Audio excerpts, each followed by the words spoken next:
दोस्तों, कमेंट में जय श्री राम लिखकर चैनल को सब्सक्राइब कर दो।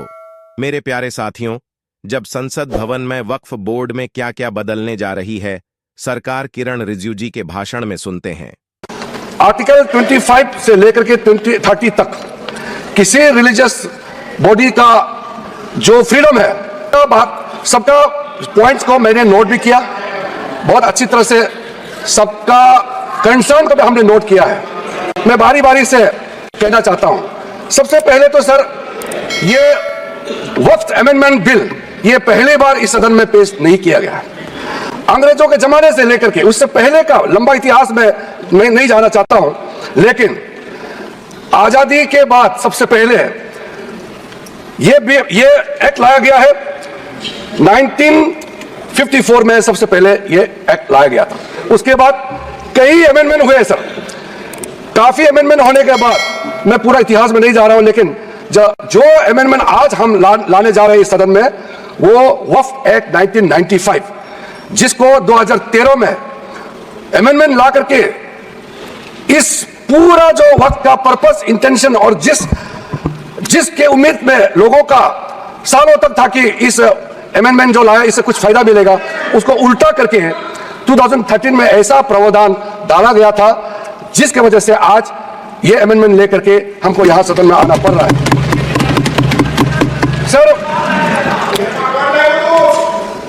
1995 का वक्फ अमेंडमेंट एक्ट में जो भी प्रावधान लाया गया था, उसको कई लोगों ने अलग अलग तरीके से उसका असेसमेंट किया, उसको देखा है कि वाकई 1995 का वक्फ अमेंडमेंट बिल क्या ठीक है, काफी है, जिस पर्पस के लाया गया वो सर्व कर रहे हैं।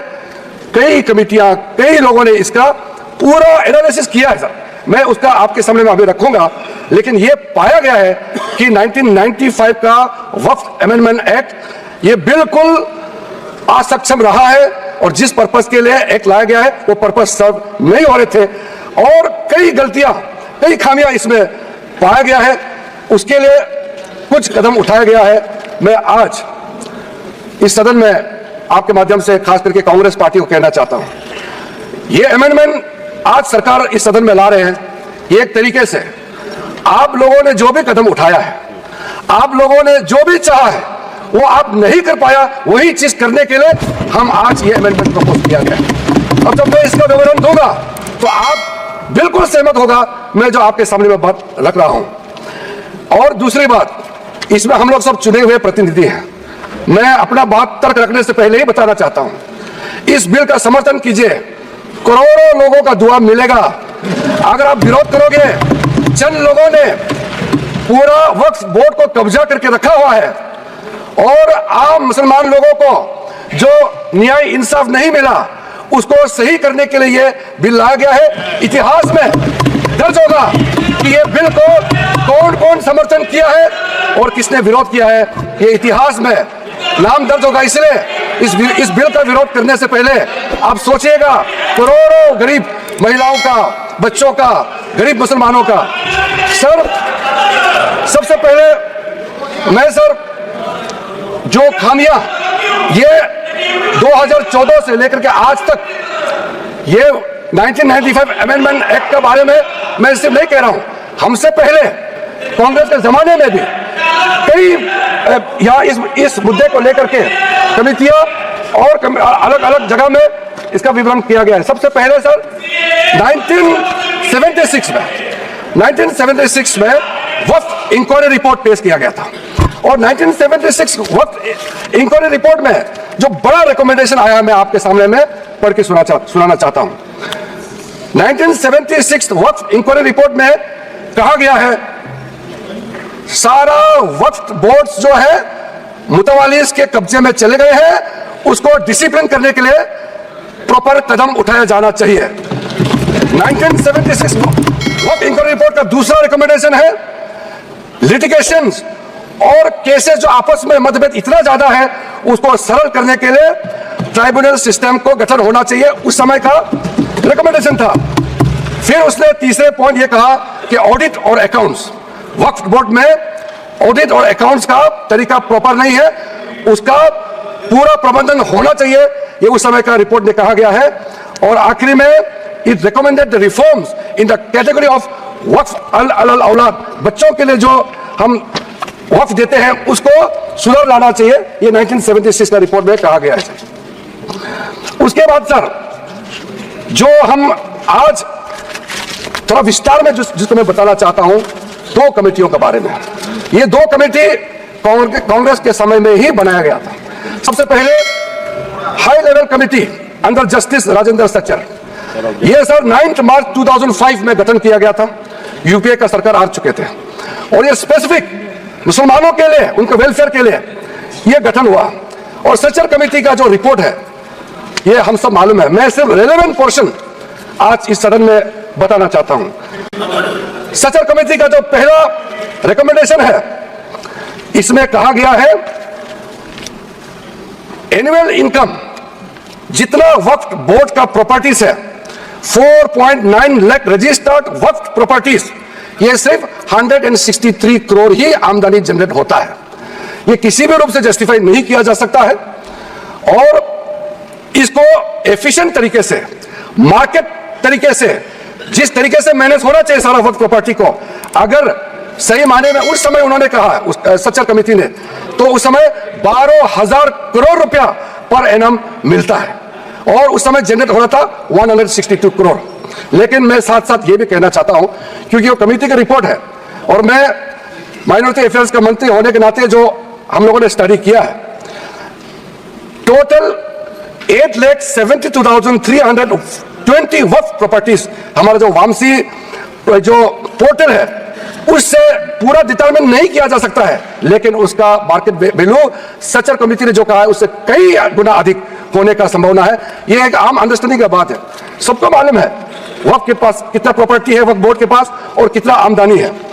दूसरा सर, सचर कमेटी का रिकमेंडेशन, सचर कमेटी ने, आप यूपीए का समय में ही आपने कमेटी का रिपोर्ट एक्सेप्ट किया, उसमें कहा गया कि अभी जो मौजूदा वक्फ बोर्ड है उसको ब्रॉड बेस किया जाना चाहिए। जो लोग मेंबर होते हैं, जो लोग इस कमेटी में, जिस वक्फ बोर्ड में है, उससे काफी नहीं है, इसलिए इसका ब्रॉड बेस होना चाहिए, रिप्रेजेंटेशन ज्यादा होना चाहिए। यह सचर कमेटी का रिपोर्ट का पहला नंबर पॉइंट। इसमें सर दो महिला सेंट्रल वक्फ काउंसिल और स्टेट वक्फ बोर्ड में होना चाहिए, यह भी सचर कमेटी का ही रिकमेंडेशन है। सेक्रेटरी जो होते हैं सेंट्रल वक्फ काउंसिल का, वो joint secretary level government of India का उस स्तर का ऑफिसर होना चाहिए। उसमें अंडर सेक्रेटरी का जूनियर ऑफिसर लेवल जो बनाया है उसको आप रैंक को ज्वाइंट सेक्रेटरी लेवल तक उसको उठाना चाहिए, ये उसी कमेटी का रिपोर्ट में आया है। और जो स्टेट में वक्फ बोर्ड है उसमें क्लास 1 ऑफिसर होना चाहिए। सचर कमेटी ने सीधा ये कहा है कि प्राथमिकता महिलाओं और बच्चों को दिया जाना चाहिए। हम आज का जो बिल आपके सामने में पेश कर रहे हैं, ये उसी सचर कमेटी का रिपोर्ट के अनुसार सेम परसेंट हम यहाँ आपके सामने में लाया जा रहा है। और आपको तो खुश होना चाहिए, ये कमेटी आपने बनाया सर। ये सर हमने शांति से इनकी बात सुना। अध्यक्ष महोदय जी, ये सीनियर मेंबर है, इस तरह से बीच में उनकी बोलना ठीक बात नहीं है, आपको तो नियम मालूम है सर। दूसरा कमेटी, ज्वाइंट पार्लियामेंट्री कमेटी, जो ज्वाइंट पार्लियामेंट्री कमेटी कॉन्स्टिट्यूट किया गया है, जिसका अध्यक्ष था के रहमान खान जी, तो उस समय कैबिनेट मिनिस्टर भी रहे, माइनॉरिटी अफेयर्स मिनिस्ट्री का भी मंत्री रहा है, उनके डिप्टी स्पीकर भी रहा, डिप्टी चेयरमैन राज्यसभा में रहा है, और उन्हीं के अध्यक्षता में पूरा पार्टी के सदस्य हमारा भारतीय जनता पार्टी से भी मेंबर थे। उस जेपीसी में सर सीधा वक्फ बोर्ड के बारे में कहा गया है, कोई इंफ्रास्ट्रक्चर ठीक तरीके से नहीं है, वहां मैन पावर टोटली इनसफिशिएंट है, इनकम्पिटेंट है, और फंड इतना कम है, सही मैनेज नहीं किया गया है। इस तरीके से वक्फ बोर्ड नहीं चल सकता है। दूसरा, मुतवालीस के बारे में कहा है कि लगता है सारा वक्फ बोर्ड का ध्यान किसको मुतवाली बनाना है और उसको कैसे हटाना है, इसी में केंद्रित है, इसलिए इसका प्रावधान को हटाना चाहिए। फिर कहा गया है डॉक्यूमेंट, महत्वपूर्ण डॉक्यूमेंट जितने भी हैं उसको प्रॉपर से मेंटेन करने का भी प्रावधान वक्फ बोर्ड में नहीं है, उसको किया जाना चाहिए। और वक्फ बोर्ड मौजूदा जितना है देश भर में, उसको फिर से सर्वे होना चाहिए और गरीब मुसलमानों के लिए और वक्फ बोर्ड का अपना अंदर में सही चीज का, चाहे वो लीगल मैटर हो और कोई भी चीज हो, उसका एक्सपर्ट्स, लॉयर्स, वहां उनका एक्सपर्ट लोगों का और भी लोगों को अंदर लाने का जरूरत है ताकि वो ज्यादा चुरुस्त दुरुस्त हो सके। जॉइंट पार्लियामेंट्री कमेटी का और सजेशन है, टोटल वक्फ बोर्ड को कंप्यूटराइजेशन करना चाहिए, डेटाबेस को सेंट्रलाइज करना चाहिए और म्यूटेशन रेवेन्यू रिकॉर्ड में होना चाहिए जितना भी वक्फ बोर्ड का प्रॉपर्टी है। ये सचर कमेटी ने और ये जॉइंट पार्लियामेंट्री कमेटी ने रिकमेंड किया। और सर आप सबको भी एक बार वो कमेटी का रिपोर्ट मैं आपको ही दे देता हूं ताकि आप भी पढ़े फिर से। और सर टोटल जो 1995 वक्फ एक्ट को फिर से मजबूती से रीलुक करना चाहिए, ये जॉइंट पार्लियामेंट्री कमेटी का ही रिपोर्ट है। और एक आपने अपॉइंट किया, अब देखिए जॉइंट पार्लियामेंट्री कमेटी का मेंबर, आपको मैं मेंबर का नाम भी दे देता हूं, चेयरमैन का नाम मैंने बता दिया, आपका वरिष्ठ नेता थे, आपने अपॉइंट किया। ये सारा रिकमेंडेशन आज आप तो हमको शाबाशी देना चाहिए, जो आप नहीं कर पाया वो हम ला रहे हैं सदन में। सारा का सारे प्रॉब्लम्स, सारा का सारा सजेशन ये उस समय सबको मालूम कर चुके हैं। इसलिए सर राहुल जी कन्विंस हो गए, ये मन ही मन में सब कन्विंस है, ये राजनीतिक दबाव में अपोज कर रहे हैं, अंदर अंदर सब लोग समर्थन दे रहे हैं, मुझे मालूम है अध्यक्ष महोदय जी। सर राहुल गांधी सहमत होकर जा रहे हैं। राहुल गांधी जी तो अभी बाहर निकले हैं, लेकिन सहमत देकर के गया है कि हम जो कह रहे हैं सही कह रहे हैं। सर मैं इसी बीच कुछ इंडिविजुअल केसेस और कंसल्टेशन जो हम आज बिल लाया है, कुछ सदस्यों ने कहा है कि और कंसल्टेशन होना चाहिए था। आपको मैं दावे के साथ बताना चाहता हूं, जितना कंसल्टेशन प्रोसेस पिछले 10 सालों में किया गया है, आज तो किसी सरकार ने इतना स्टेक होल्डर से कंसल्टेशन प्रोसेस नहीं किया है। मैं आपको बताऊंगा अभी, आप सिर्फ शांति से सुनिए सर।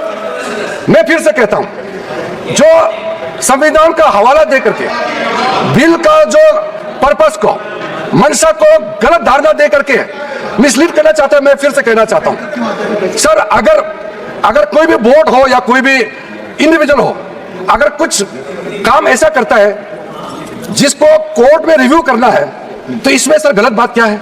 अगर ट्राइब्यूनल का फैसला गलत है, अगर उसमें कोर्ट में अपील करने का प्रावधान देते हैं, उसमें गैर संवैधानिक कैसे हो गया ये बताइए आप अगर तर्क रखते हैं तो आप उसका जस्टिफिकेशन भी देना पड़ेगा सर। अगर सर ऐसे केसेस में अभी बताने वाला हूं कि कितने सालों तक वक्फ बोर्ड में बैठे वाले लोग आपस में तालमेल करके और ट्राइब्यूनल में मैटर दे देते हैं और ट्राइब्यूनल अपने तरीके से या पेंडिंग रख देते हैं या दूसरे तरीके से फैसला देते हैं, इसका चैलेंज आप किसी अदालत में नहीं कर सकते सर। लोकतंत्र में, भारत जैसा महान देश में क्या ऐसा व्यवस्था इतने सालों तक चलना चाहिए सर? वो गुमराह करे, वो ऐसा तरीका बनाया इन्होंने कि ट्राइब्यूनल सर ये इस तरह से आप लोग बात करके मेरा आवाज नहीं दबा सकते हैं। सच्चाई सुनना पड़ेगा आपको, क्योंकि सर तरीका ऐसा बनाया कि ट्राइब्यूनल के जजमेंट का रिव्यू नहीं हो सकता है। कितने कोर्ट में पेंडिंग है उतना मैं बताऊंगा सर। दूसरा इन्होंने संविधान का हवाला दिया सर, इन्होंने संविधान का बार-बार हवाला दिया। हमारा देश के अंदर में कोई भी कानून, कोई भी स्पेशल लॉ सुपर लॉ नहीं हो सकते हैं, संविधान से ऊपर कोई कानून नहीं हो सकते। लेकिन आप सर इसमें प्रावधान देखिए, इस 1995 का वक्फ एक्ट में ऐसा प्रावधान है जिसका बाकी कानून के ऊपर में ओवरराइडिंग इफेक्ट था सर। क्या ऐसे कानून हमारे देश में होना चाहिए सर? जो मैं यूएई के बारे में बताना चाहता हूं, जब हमारा देश का विभाजन हुआ, यहां से जितना मुसलमान पाकिस्तान गए उनका भी प्रॉपर्टी था, और पाकिस्तान से जितना हिंदू भारत में आए उनका भी प्रॉपर्टी काफी वहां थे। पाकिस्तान में जितना भी हिंदुओं का प्रॉपर्टी है वो तो सरकार ने ले लिया और बाकी जो भी करना था कर लिया। यहां से जो मुसलमान गए उसमें ज्यादातर लोगों ने अपना प्रॉपर्टी को वक्फ के तहत डिक्लेयर करके गए। और सर ऐसा कई केसेस है, मैं अभी बहुत लंबा इसमें नहीं जाना चाहता हूं, ये फैक्चुअल चीज है सर। मैं ये कहना चाहता हूं कि ठीक है, आपका जमीन है, आप किसी को क्या करना चाहते हैं मैं उसको नहीं कह रहा हूं। मैं इसी बात को कहना चाह रहा हूं कि अगर किसी ने अपना विल, अपना डीड दिया है, अपना जो मनसा को साफ किया है, अगर उसका लाभ मुसलमान महिला या मुसलमान बच्चे को अगर लाभ नहीं मिलता है तो क्या सरकार चुपचाप बैठना चाहिए? सर, ये हमारा दायित्व है, ये इस सदन का दायित्व है कि गरीब महिला कोई भी हो, चाहे हिंदू हो, मुसलमान हो, सिख, ईसाई, बौद्ध, पारसी और जैन, कोई भी हो, ये इस सदन का दायित्व है कि न्याय दिलाने के लिए अगर कोई कमी है तो पूरा करना चाहिए। और आज हम सर, आज जो ये अमेंडमेंट बिल लेके आ रहे हैं उसमें सारा प्रावधान रखा गया है। उसमें एक मैटर मैं बोलना चाहता हूं, लॉ ऑफ लिमिटेशन में क्या कहते हैं सर, इसमें ऐसा प्रावधान था जिसको हम हटा रहे हैं आज के इस अमेंडमेंट के जरिए।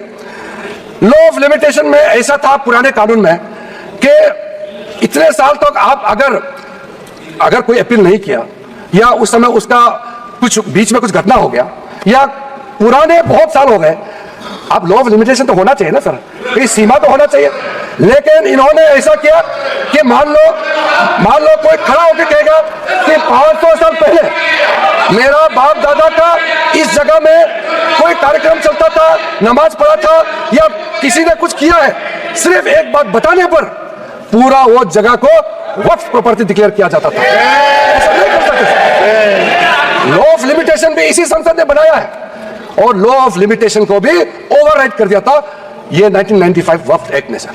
तो ये कैसे हो सकता है कि एक ऐसा कानून इस देश में कैसे हो सकता है कि बाकी जितना कानून को ऊपर में चल जाता है और उसका ओवरराइडिंग इफेक्ट होता है? ऐसे हो नहीं सकता। हम कैसे एक्सेप्ट किया है इतने सालों तक? तो ये सर एक अच्छा समय है, जो गलती किया है, ठीक है, इंसान से गलती हो जाते हैं और पार्टियों ने भी गलती किया होगा, कांग्रेस पार्टी ने, बाकी पार्टी ने। आज सुधरने का समय है तो हम सुधर रहे हैं, गलतियां हुई है लेकिन जो सुधरते समय कम से कम आप विरोध ना करें सर। और sir section 108 special provision under evacuative property act 1950, उसको सर हम लोग हटा रहे हैं क्योंकि ऐसा सेक्शन हमारा देश का किसी कानून में, किसी भी स्टैट्यूट बुक में नहीं रहना चाहिए सर। उसके बाद उसके बाद मैं कुछ ऐसा इश्यूज पे जाना चाहता हूं जिससे हमारे सारे सदन को सुन करके उनको कन्विंस होगा सर। आप सर इनको तो चुप रहे, बीच बीच में इस तरह का कहना, सीनियर मेंबर है सर। अब हम सर बड़ा विषय पे जाना चाहता हूं सर। ये हमने जो कंसल्टेशन का प्रोसेस किया है, मैं पुराने दिनों के बारे में नहीं कह रहा हूं, 2014 के बाद कितने लोगों से, हजारों लाखों लोगों से, या तो मंत्रालय की ओर से जाके उनके साथ कंसल्टेशन किया या वो रिप्रेजेंटेशन लेकर के मंत्रालय में आए और उनके बात को हमने सुना है सर। पिछले एक साल के अंदर में, पिछले सिर्फ एक साल के अंदर में online complaint 194 complaints related to encroachment and illegal transfer of Waqf land एक साल के अंदर में, और 93 complaint against Waqf board officials and 279 एक जनरल कंप्लेंट, ये ऑनलाइन हमारे पास में पोर्टल में आया है। उसके बाद सर आज सर ये एक समुदाय का बात मुसलमानों को गुमराह करके यहां बात रखा जा रहा है। कल देर रात तक मेरे पास में मुसलमानों का डेलीगेशन आते रहा और हमसे पहले भी कितने लोग मिले, और इसको आप ये सोचते हैं कि क्या सर ये क्या बोहराज कम्युनिटी का संख्या कम है, इसके लिए ये महत्व नहीं देंगे क्या सर? अहमदिया ये कम संख्या है, इसलिए क्या उनका सोच, उनका प्रॉब्लम्स का नजरअंदाज करेंगे सर? आगा कहानी संख्या कम है, क्या उसके बात को नहीं सुना जाना चाहिए सर? एक कम्युनिटी डोमिनेशन करके अगर छोटे छोटे लोगों को कुचल देंगे तो फिर हम इस सदन में बैठ करके हम न्याय कैसे दे सकते हैं? इसलिए ये एक तरफा आवाज उठा करके पूरा मुसलमान के नाम से ये लोग एक तरफा, ये कुछ चंद लोगों का आवाज यहाँ आज बुलंद कर रहे हैं इस सदन में सर। जो वक्फ बोर्ड के बारे में कई लोगों ने जिक्र किया है, लेकिन प्राइवेटली इसमें भी कई ऐसे नेता है जो मुझे आके कहा है कि देश में जितना स्टेट वक्फ बोर्ड है सब माफिया लोगों ने कब्जा कर लिया है। ये बहुत लोग कह रहे हैं, आज सदन में नहीं कह रहे हैं, सदन में अपना पार्टी का दबाव या किसी के डर से या वोट बैंक का चक्कर से नहीं बोल रहा है, मगर प्राइवेटली हर एक मुसलमान आकर के कहता है। नाम मत बताना नाम तो हम बताएंगे नहीं सर।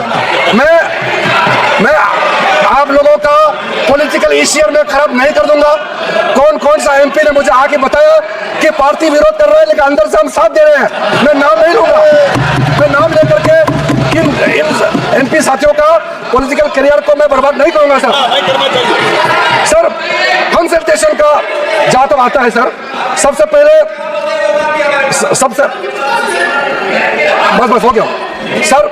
कंसल्टेशन हमने कई लेयर्स में कंसल्टेशन किया है सर, ऑफिशियल लेवल में, पॉलिटिकल लेवल में, स्टेट गवर्नमेंट का रिप्रेजेंटेटिव से और इंडिविजुअल लेवल में बहुत वाइड कंसल्टेशन देश भर में हम लोगों ने किया है सर। मुझे इस मंत्रालय में आए हुए अभी लगभग 2 महीने हुए हैं, लेकिन जो कंसल्टेशन प्रोसेस हमारे से पहले जो मंत्री थे इस मंत्रालय के, सब लोगों ने बहुत बारीकी से समस्याओं का भी पहचान किया और कंसल्टेशन प्रोसेस भी बहुत ब्रॉड बेस किया है सर। कुछ कंसल्टेशन के बारे में मैं आपको जरूर बताना चाहता हूं सर। 2015 के बाद एक्टिव कंसल्टेशन का प्रोसेस शुरू हुआ है। ऐसा मत सोचिए ये 2024 में वक्फ बोर्ड अमेंडमेंट बिल लेकर के अचानक आया, मत सोचिए। ये मैं आपको बताने वाला कितना एक्सटेंसिव एक्सरसाइज कंसल्टेशन करके आज ये बिल आपके सामने में पेश कर रहे हैं सर। इसमें सर अलग अलग समुदाय के जितना मैंने नाम लिया सर, अहमदियास है, बोहरास, पसमंदास, आगा खानीज, वुमेन रिप्रेजेंटेटिव्स और जितने पिछड़े मुसलमानों के अंदर में सबसे लेकर के 19 स्टेट और यूनियन टेरिटरी के वक्फ बोर्ड के चेयरमैन, सीईओस और उनके और भी ऑफिशियल रिप्रेजेंटेटिव सबसे बात शुरू किया है सर। 2015 में पटना में कंसल्टेशन प्रोसेस किया, फिर उसके बाद में 16 अप्रैल में नई दिल्ली में, फिर 12 तारीख अक्टूबर 2015 में श्रीनगर जम्मू कश्मीर में इसका कंसल्टेशन कम बैठक हुआ। उसके बाद 2015 में 11 नवंबर का दिल्ली में, फिर उसके बाद 7 जनवरी 2017 में फिर दिल्ली में, 8 मार्च 2018 दिल्ली में, इस तरीके से फिर 13 जुलाई 2023 में मुंबई में, उसके बाद 2024 जुलाई 23 में फिर लखनऊ में, उसके बाद फिर 7 नवंबर 2023 नई दिल्ली में सर। और ये जो प्रोसेस है लखनऊ यूपी में है, लखनऊ उत्तर प्रदेश में ही है अखिलेश जी, लखनऊ उत्तर प्रदेश का राजधानी है सर। आप मुख्यमंत्री रहे हैं वहां सर। 2023 जो लेटेस्ट कंसल्टेशन जो हुए हैं, मैं थोड़ा सा उसके बारे में बताना चाहता हूं। इसमें सर जनरल पब्लिक जो आम मुसलमानों के साथ चर्चा हुई, क्योंकि हमारा मंत्रालय खुले मन से कहा कि इंडिविजुअल लेवल में भी आपका कोई इश्यू है, आप आ सकते हैं, आप बात रख सकते हैं, मंत्री के साथ मुलाकात कर सकते हैं और अधिकारियों के साथ आप मिल सकते हैं। उस समय सर मुंबई में representative from the general public के साथ साथ और भी ऑफिशियल से हमारी बैठक हुई और उसमें स्टेट वक्फ बोर्ड को इंप्रूव करने के लिए और कदम क्या क्या उठाना चाहिए उसका सुझाव वहां में आया।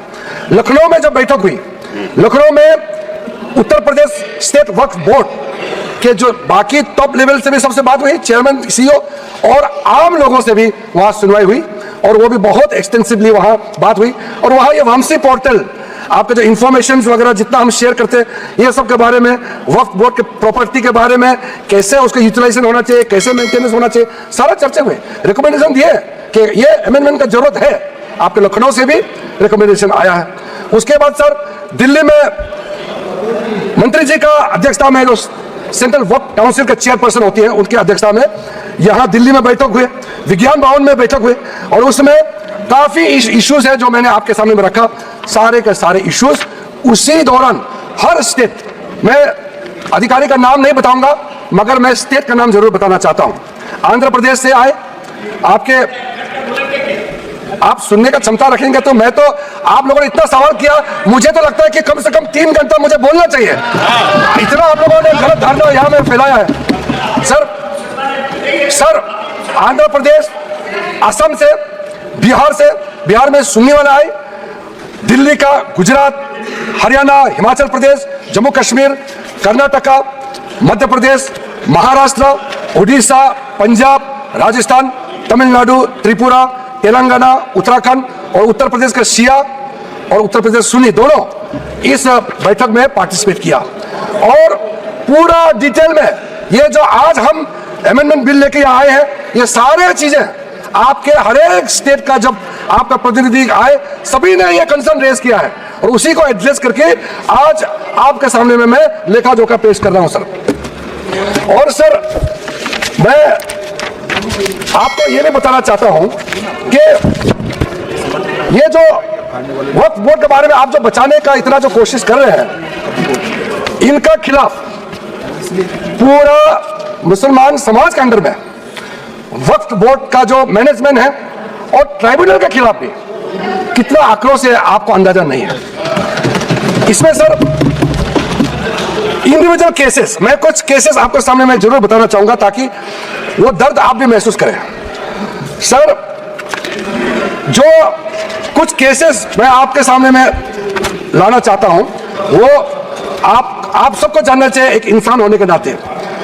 सबसे पहले तो अहमदियाज की ओर से कई रिप्रेजेंटेशन जो मेरे पास आए हैं, हमारा मंत्रालय में जो है उसमें खास करके स्टेट वक्फ बोर्ड कर्नाटका, केरला, तेलंगाना और तमिलनाडु, यहां से जो रिप्रेजेंटेशन आया है वो हमारा सेंट्रल वक्फ काउंसिल में भी केस है और नेशनल कमीशन फॉर माइनॉरिटीज यहां में भी इस केस को दर्ज किया गया है और वो चल रहा है, इसलिए मैं उसमें डिटेल में अभी मैं कहना नहीं चाहता हूं। दूसरा सर एक इंडिविजुअल केस है बोरा समाज का। सर मुंबई में एक ट्रस्ट है, 1944 में उस समय हाई कोर्ट ने सेटल कर दिया गया सर, उसका स्टेटस साफ करके रखा हुआ है और आप लोग सब जानते हैं दाऊद इब्राहिम का नाम, वो उसके आसपास वहां रहते थे और वो प्रॉपर्टी सेटल हो चुके हैं और बाद में माननीय प्रधानमंत्री नरेंद्र मोदी जी आने के बाद महाराष्ट्र के लिए बहुत बड़ा काम शुरू किया और एशिया का लार्जेस्ट क्लस्टर डेवलपमेंट स्कीम का उसी जगह में लॉन्च किया गया है। और ऐसा समय में जो आदमी इस प्रॉपर्टी से कोई लेना देना नहीं, गुजरात में किसी एक ने इस प्रॉपर्टी के खिलाफ में वक्फ बोर्ड में कंप्लेन कर दिया और फिर वक्फ बोर्ड ने नोटिफाई कर दिया इस चीज को। अब आप सोचिए सर, जो आदमी ना वो शहर में रहता है, ना इतिहास में उस प्रॉपर्टी से कोई लेना देना है, ना वो राज्य में रहता है, कहीं और का है और एक डेवलपमेंट प्रोजेक्ट को कंप्लेन करके वक्फ बोर्ड के माध्यम से इंटरफेयर करके डिस्टर्ब किया। आप सोच के देखिए, और वो कम्युनिटी के लोग जो हमसे मिलने आते हैं उसका दिल के अंदर में कितना दर्द होता होगा। मैं मिलने का समय में मुझे समझ में आ गया था कि ये इसका क्यों सॉल्यूशन नहीं हुआ।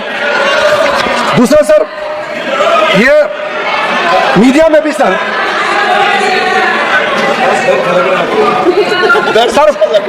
मीडिया के अंदर में काफी चर्चा हुई है। ये केस जो मैं आपको बताने वाला हूं, तमिलनाडु के अंदर में तिरुचेंतुराई इन तिरुचिरापल्ली डिस्ट्रिक्ट है तमिलनाडु में, वहां 1500 साल पुराना सुंदरेश्वर टेम्पल मंदिर वहां मौजूद थे और वहां बेचारे एक वहां के गांव में रहने वाले, उसको पता भी नहीं है, वो अपना जमीन बेचने के लिए 1.2 एकड़ जो बेचने के लिए गए तो आप बताया गया कि आपका गांव तो वक्फ का जमीन है।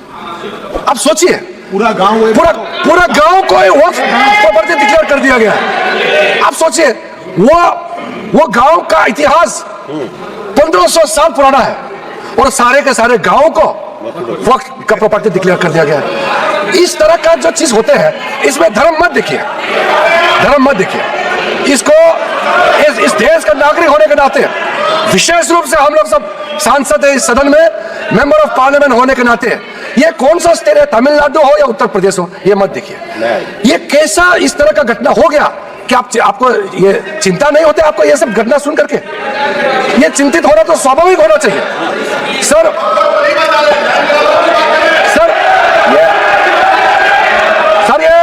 ये सुन नहीं पा रहे हैं और विषय को भटकाने के लिए तरह तरह का बातें यहाँ किया जा रहा है।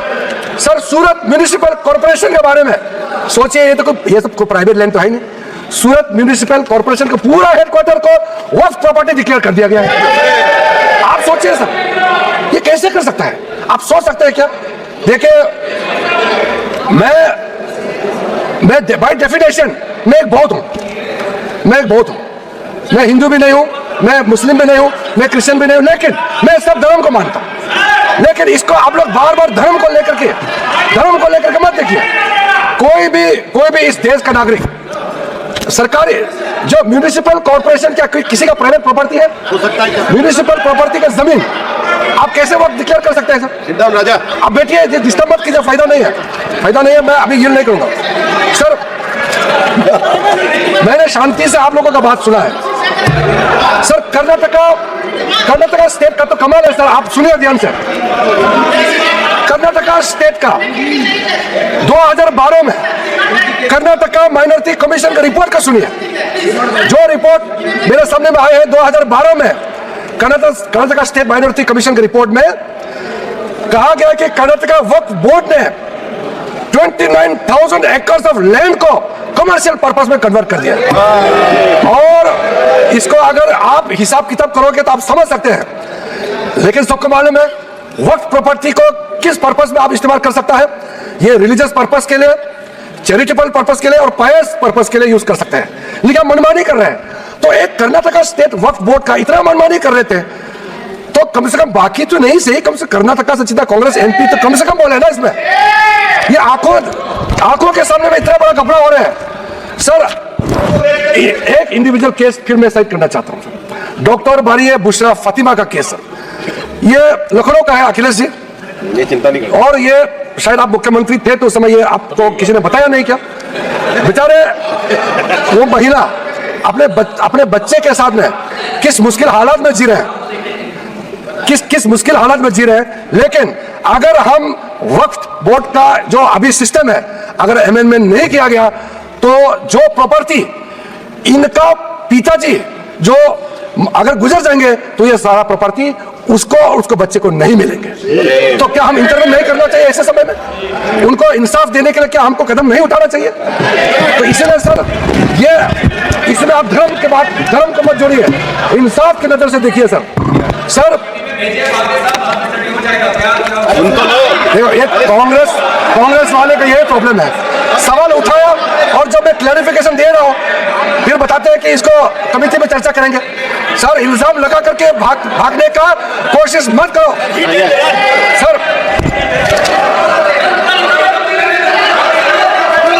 सर। हमारे पास में मैं समझता हूं पार्लियामेंट्री कमेटी में देखिए सर, अध्यक्ष महोदय मेरा जवाब के बाद हम क्या करना है आपके परमिशन से हाउस का सेंस से लेकर के आगे हम बढ़ेंगे। मगर जो इन्होंने इतना मेंबर्स आपके परमिशन के बाद बोला, झूठे बातें प्लस भ्रम असत्य बात असत्य है, ठीक है।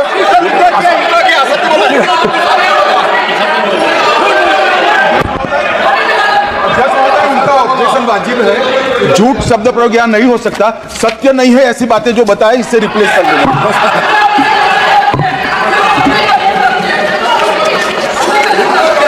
सर तो सर वो बात गृह मंत्री जी ने भी क्लैरिफाई किया है। असत्य और भ्रामक बोल दीजिए ना। असत्य की आप बात किया वो आप भी मान लीजिए असत्य है सर। और भ्रामक जो प्रोविजन मेन कंटेंट, मैं कंटेंट का जो प्रमुख बिंदु है उसको आपको बता करके अपना बात को समाप्त करूंगा सर। इस बिल में सर जो टाइटल है ये टाइटल को हमने चेंज किया सर।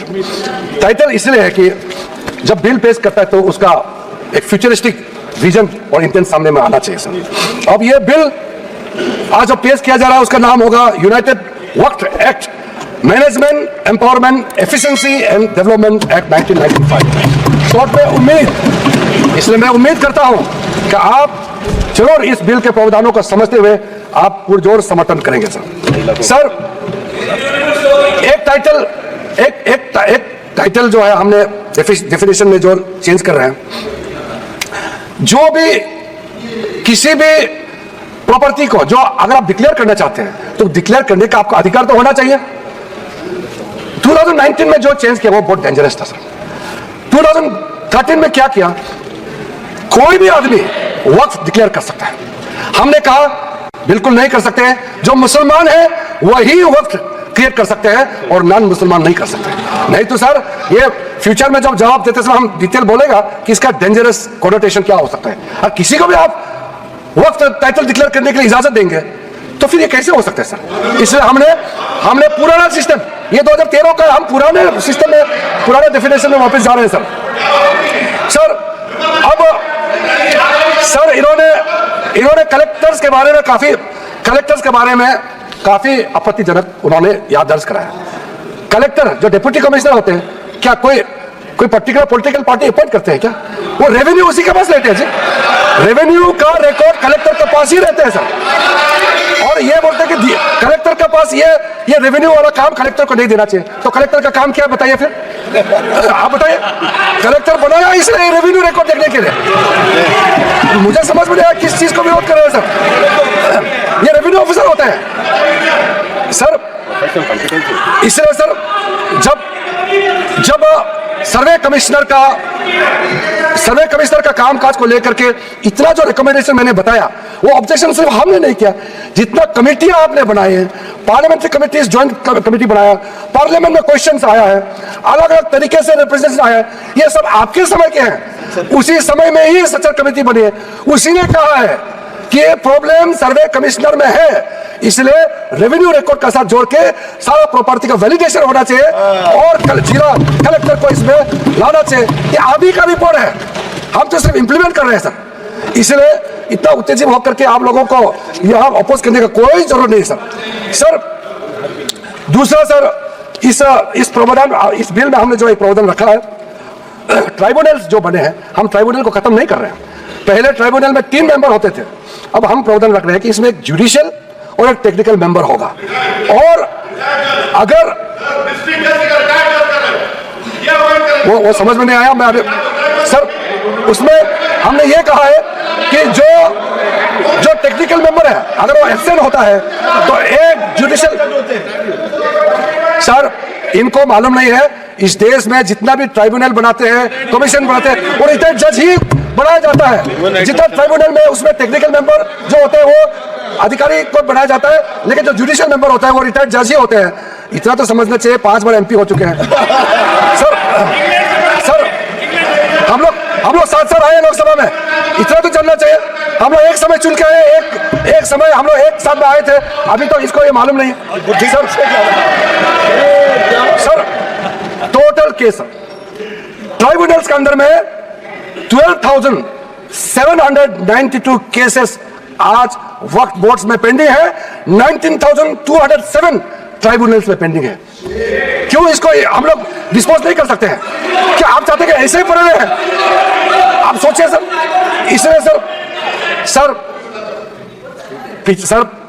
टाइमलाइन हमारे लिए बहुत जरूरी है। न्याय मिलना चाहिए, लेकिन समय पे न्याय मिलना चाहिए। इसलिए सर इस नए बिल में प्रावधान किया, मैं सदन में आपके माध्यम से रखना चाहता हूं। अब हमने टाइमलाइन सेट कर दिया है। फाइलिंग जो भी होता है उसका अपील 90 डेज के अंदर में होना चाहिए, और डिस्पोजल ऑफ द केसेस 6 महीने के अंदर होना चाहिए। अब ये बिल पास होने के बाद ये जो हजारों केसेस पेंडिंग है, इसका पूरा का पूरा साफ हो जाएगा, निवारण हो जाएगा, सेटलमेंट हो जाएगा। इसमें क्या दिक्कत है? जल्दी न्याय मिले तो ठीक है ना सर। दूसरा इंपॉर्टेंट, बस मैं अगर ये सुनना नहीं था तो इतना सवाल क्यों पूछा? फिर इतना पूछा तो कम से कम सुनना चाहिए। आप सवाल पूछ के भाग जाना चाहते हो, ऐसा हम करने नहीं देंगे। आप भाग जाने से भी हम बोलते रहेंगे, अपना बात की समय में पूरा रखेंगे सर। आज ये टेक्नोलॉजी का जमाना है, वक्फ बोर्ड में टेक्नोलॉजिकल इंडक्शन ये अनिवार्य है। इसलिए सर हमने ये प्रावधान रखा है कि वक्फ बोर्ड में साइंटिफिक तरीके से, बहुत ही एफिशिएंटली, ट्रांसपेरेंट तरीके से वक्फ बोर्ड चलाने के लिए पूरा का पूरा टेक्नोलॉजी का इसमें उपयोग किया जाएगा, और बिल्कुल ये हर समय ये निगरानी में रहेगा। हमारा मंत्रालय से ओवरसाइट, कॉन्टिन्यूस मॉनिटर करते रहेगा। वक्फ प्रॉपर्टी का सारा प्रावधान ये प्रावधान किया गया है सर। एक पोर्टल सर, सेंट्रल गवर्नमेंट का पोर्टल है, उसमें सारा अकाउंट्स का फॉर्मेट होगा, और साथ साथ में जो मुतवाली से जिसका खिलाफ इतना कंप्लेंट करते हैं उसको अकाउंटेबल बनाया गया है कि गलत काम करेगा तो उसका खिलाफ कार्रवाई होगा सर।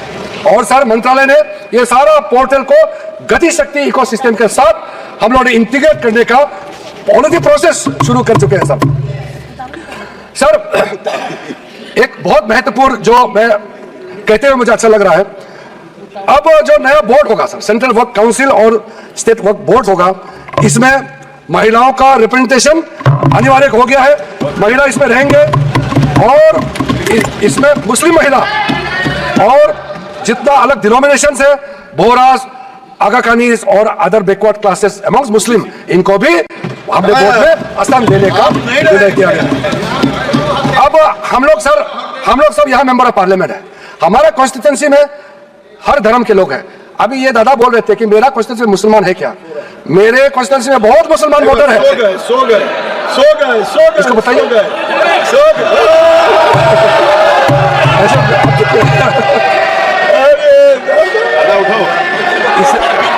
इसलिए मैंने कहा ना दादा, आप हर समय मत बोलिए, नींद आ जाएगा आपको। सर हम लोग सर जो महत्वपूर्ण बात मैं कहना चाहता हूं सर, मैं कोई स्पीच हो तो फिर सो जाओ क्या सदन में?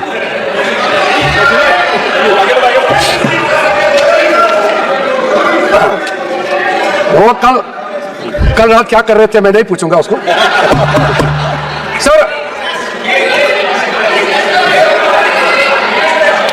चेक कर लेंगे, पॉलिटिकल रिप्रेजेंटेशन चेक कर लेंगे। ब्रॉडर पॉलिटिकल रिप्रेजेंटेशन हमारे लिए जरूरी है।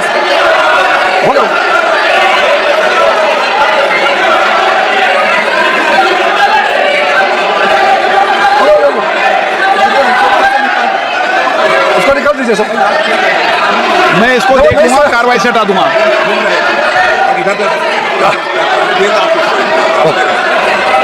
और आप पढ़ रहे थे, किताब पढ़ रहे थे, मैं क्या कर सकता हूं? मैंने उसको कार्रवाई से हटा दिया है। प्लीज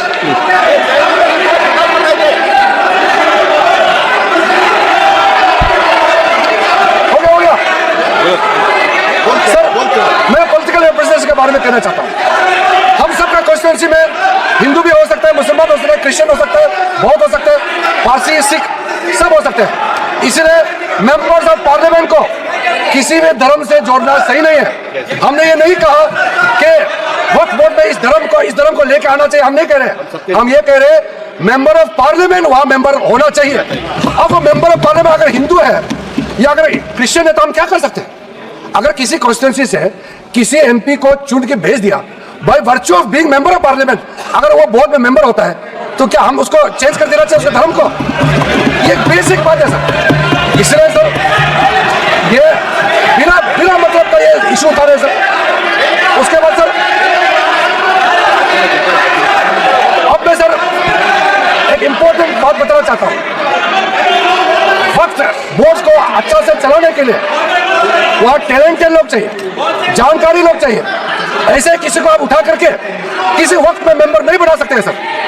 इसके लिए जो रिकमेंडेशन हमको मिला है, हर कमेटी और जो जेपीसी से भी रिकमेंडेशन मिला है, मैं उसी को बता रहा हूं। Diversified talent pool, administrative skill वाला जो जिसका अच्छा नॉलेज है, ऐसे लोगों को हम लोग बोर्ड में लाना चाहिए। अच्छे ऑफिसर्स को वक्फ बोर्ड को मैनेज करने के लिए उनको ऑफिसर के हिसाब से वहां नियुक्त होना चाहिए। ये सब बातें हमने रखा है। ये सारा आपका रिकमेंडेशन है। हम बार बार आपको बता रहे हैं, याद दिला रहे हैं, आपका रिकमेंडेशन है, इंप्लीमेंट हम कर रहे हैं। आपको समझ में नहीं आ रहा है। और सर खास करके जो बच्चे और महिलाओं के लिए हमने काफी ध्यान रखा है, ताकि कल को ये एक्ट पास हो जाने के बाद कोई मुसलमान बच्चे या महिला किसी तरीके से उनको इंसाफ मिलने से वंचित रह जाए, ऐसा नहीं होना चाहिए। इसके लिए ठोस प्रावधान हम लोगों ने यहाँ रखा गया है। और सारा जो वक्त प्रॉपर्टी का जो प्रोसीड है, जो भी उसका इनकम होगा, ये सिर्फ मुसलमान कम्युनिटी का वेलफेयर के लिए ही खर्चा होगा। और हम चाहते हैं जब मुसलमान समुदाय को हम लाभ पहुंचाना चाहता है, तो हम खास करके गरीब मुसलमान महिलाओं के लिए जो बैकवर्ड है, उनके लिए हम कह रहे हैं, आप लोग का हाथ छोड़ेंगे तो आप लोग तो कभी भी इनको कोई मदद देने वाला नहीं है इतने सालों तक। इसलिए हमको यह प्रावधान करना पड़ रहा है। अंत में सर, आदरणीय प्रधानमंत्री जी ने जो स्लोगन दिया है, हमारे एक मंत्र इस सरकार का है, सबका साथ सबका विकास। और ये कह रहे हैं कि मैं मुसलमान नहीं हूं इसलिए इस बिल में मुझे नहीं बोलना चाहिए, ये तो बहुत आपत्तिजनक वाला बात है। क्या कोई मंत्री बनने के लिए, इस देश का किसी भी मंत्रालय को संभालने के लिए क्या पर्टिकुलर एक धर्म का जाति का होना चाहिए क्या? बार बार वो कह रहे हैं कि मैं मुसलमान नहीं हूं इसलिए मुझे नहीं बोलना चाहिए। ये बहुत गलत बात उन्होंने कहा, मैं इसका आपत्ति दर्ज करना चाहता हूं। सर बोला इसलिए सर इस बिल को इस सदन में रखते समय मुझे बहुत ही खुशी तो मिल रही है, साथ साथ में एक भावना भी है मेरे मन में कि एक नॉन मुस्लिम, मैं खुद माइनॉरिटी हूं, नॉन मुस्लिम हूं, लेकिन मुसलमानों का वेलफेयर के लिए ये बिल रखने का मौका मिल रहा है। ये मेरे लिए एक सौभाग्य की बात है। आदरणीय प्रधानमंत्री जी का आशीर्वाद से इतना एक बड़ा काम करने का जो मौका मिला है, ये हर आदमी को ये मौका नहीं मिलता है। इसलिए मैं अपने आप को मैं बहुत ही भाग्यवान मानता हूँ, क्योंकि हर रोज हम लोग काम करते हैं, इस सदन में बैठ करके 12 बजे तक, रात तक हम लोग डिबेट डिस्कशन करते हैं। कभी कभी ऐसा मौका मिलता है जो सदियों तक याद रखेगा कि ऐसा काम किसी सरकार को, किसी मंत्री को बात रखने का मौका मिलता है। सर मेरे पास और भी पॉइंट बहुत है, लेकिन जैसे हमारे कांग्रेस के साथियों ने और कई लोगों ने भी रिक्वेस्ट किया है, मैं मानता हूं कि जो प्रमुख रूप से जो मुद्दा, जो ऑब्जेक्शन रेज किया गया, उसका हमने रिप्लाई कर दिया गया है। और बिल में जितना भी प्रावधान, जितना सेक्शन हमने या डिलीशन किया, एडिशन किया या अमेंड किया, सारे के सारे प्रावधान को हम उचित समय पर और विस्तार से आपके सामने में रखूंगा। ये मेरा आखिरी भाषण नहीं है, इसलिए आप लोगों ने इतना आपत्ति आप लोगों ने दर्ज किया, लेकिन मैंने उसका सिर्फ 50% ही रिप्लाई किया है। अभी 50% और भी जवाब देना बाकी है, लेकिन आदरणीय अध्यक्ष महोदय जी का परमिशन से आज आप लोगों को भी इतना सवाल उठाने का मौका दिया, इतना और ज्ञान मुझे भी आपके जितना भी आशंकाएं हैं दूर करने का मौका दिया। अध्यक्ष महोदय जी, इसी शब्दों के साथ मैं आपसे अनुमति चाहता हूं कि इस बिल को मैं इस सदन में इंट्रोडक्शन के रूप में पेश करूं। नहीं, माननीय सदस्य, जो सदस्यों की भावना है कि आप इस पर और डिटेल चर्चा करना चाहते हैं, इस विषय कुछ बोलना चाहते हैं आप? सर जैसे कि हम लोग बहुत ही ओपन माइंडेड, बहुत ही डेमोक्रेटिक तरीके,